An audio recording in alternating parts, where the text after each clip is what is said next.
In the heart of the green valley, where morning dew sparkled like tiny diamonds on the grass, little Rexinho the dinosaur was having a wonderful day. His rainbow-sparkled tail swished happily behind him as he played hide-and-seek with the butterflies and practiced his tiny roar, which still sounded more like an adorable squeak. Rexinho loved exploring, and today he decided to visit a part of the forest he had never been to before. His mama had told him stories about the deep woods, where ancient trees grew so tall they seemed to touch the clouds, and where magic still lived in secret, quiet places. "Be careful, my little one," Mama Rex had said that morning, nuzzling his head. "The deep woods are beautiful, but they're full of surprises. Always be respectful and kind, and remember to be home before sunset." Rexinho promised he would, gave his mama a big hug, and set off on his adventure. He walked past the giggling stream, where fish jumped and splashed, making silly faces at him. He waved goodbye to the meadow of daisies, where bees buzzed cheerful songs. Soon he found himself standing at the edge of the deep woods. The trees here were enormous. Their trunks were so wide that 10 Rexinhos holding hands couldn't wrap around them.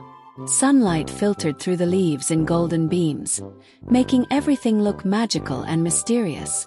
Strange and wonderful sounds echoed through the forest. Chirps, whistles, rustles, and hums that Rexinho had never heard before. "Wow," Rexinho whispered, his eyes growing wide with wonder. "This place is amazing." He walked carefully along a winding path covered in soft moss. Mushrooms in every color grew beside the trail. Purple ones with white spots, orange ones that glowed softly, and tiny blue ones that looked like little umbrellas. Rexinho was so busy looking at everything that he almost didn't notice when the path ended at a very curious sight. There, standing all by itself in a small clearing, was a door. Not a cave entrance or a hollow in a tree, but an actual wooden door with a brass doorknob, standing perfectly upright with no walls around it. The door was painted a beautiful deep blue, and carved into its surface were pictures of stars, moons, flowers, and dancing animals. Rexinho tilted his head, completely puzzled. "That's funny," he said to himself. "A door in the middle of the forest. I wonder where it goes." He walked around the door, looking at it from all sides. From the back, he could see right through to the trees beyond. But from the front, the door looked solid and real, and it seemed to hum with a gentle, magical energy. Just as Rexinho reached out to touch the doorknob, he heard a tiny voice. "Excuse me. Pardon me." Coming through, a small hedgehog came scurrying out from under a fern, carrying a basket full of acorns. He wore tiny round spectacles and a little green vest with many pockets. "Oh, hello," Rexinho said politely. "I'm Rexinho. Do you know anything about this door?" The hedgehog stopped and adjusted his spectacles, looking at Rexinho carefully. "Ah, a young visitor. How delightful. I'm Professor Prickles. That, my curious friend, is the magic forest door. It's been here for hundreds of years." "What does it do?" Rexinho asked, his tail wiggling with excitement. Professor Prickles set down his basket and sat on a mushroom. "Well, that's the wonderful thing. The magic forest door shows you exactly what you need to see. For some creatures, it opens to a place of adventure. For others, it shows them something they've lost. And for some, it helps them discover something new about themselves." "Really?" Rexinho's eyes sparkled. "Can I try it?" "Of course. But remember," Professor Prickles said wisely, "you must approach with a kind heart and an open mind. The door only opens for those who are ready." Rexinho took a deep breath and walked up to the blue door. His little hand reached for the brass doorknob, and it felt warm under his touch, like sunshine on a pleasant day. He turned the knob gently and pulled. The door swung open, and Rexinho gasped at what he saw. Beyond the doorway wasn't the forest he expected to see. Instead, there was a beautiful garden filled with plants and flowers he had never imagined. There were trees that grew candy-colored fruits, bushes with leaves that sang gentle melodies, and flowers that changed colors like his rainbow tail. In the center of the garden stood a majestic old dinosaur, much bigger than Rexinho, with wise eyes and scales that shimmered silver in the light. The dinosaur smiled warmly when she saw Rexinho.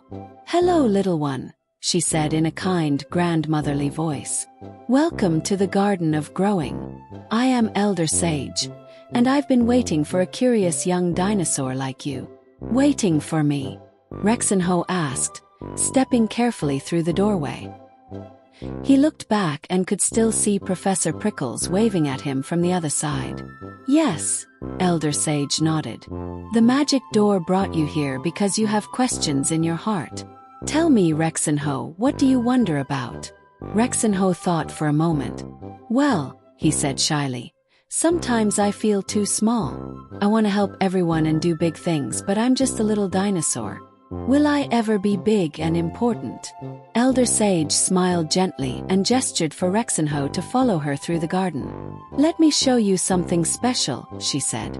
They walked to a corner of the garden where a tiny seed lay on the ground. It was so small that Rexinho almost couldn't see it. "This seed looks very small, doesn't it?" Elder Sage asked. Rexinho nodded. "But watch," Elder Sage said. She sprinkled a bit of water on the seed, and something magical happened. The seed began to grow, slowly at first, then faster. It sprouted into a seedling, then a sapling, and finally into a beautiful tree with branches full of golden leaves and fruit that smelled like happiness. "You see," Elder Sage explained, "everything starts small. The mightiest trees begin as tiny seeds. The longest rivers start as single drops of rain. And the greatest heroes often begin as little ones with big hearts." She bent down to look Rexinho in the eyes. "You are not too small, dear Rexinho. You are exactly the right size for who you are right now. What makes you special isn't your size. It's your kindness, your curiosity, and your courage to help others. Those are the things that make someone truly big and important." Rexinho felt warmth spread through his chest. He had never thought about it that way before. He looked at his little hands and his rainbow-sparkled tail, and suddenly he didn't feel too small anymore. He felt just right. "Thank you, Elder Sage," Rexinho said, giving her a big hug. "I understand now." Elder Sage hugged him back gently. "Remember this always, little one. Keep being kind, keep being curious, and keep helping others. That's how you grow, not just in size, but in all the ways that truly matter." As Elder Sage spoke those words, the garden began to shimmer and glow. Rexinho felt himself being gently pulled back toward the door. He waved goodbye to Elder Sage, who smiled and waved back. When Rexinho stepped through the doorway, he was back in the deep woods. Professor Prickles was still there, finishing his acorn sorting. "Well?" the hedgehog asked with a knowing smile. "What did you see?" Rexinho told him all about the Garden of Growing and the wise Elder Sage. Professor Prickles nodded thoughtfully. "The magic door shows everyone something different, exactly what they need. It seems you learned something very important today."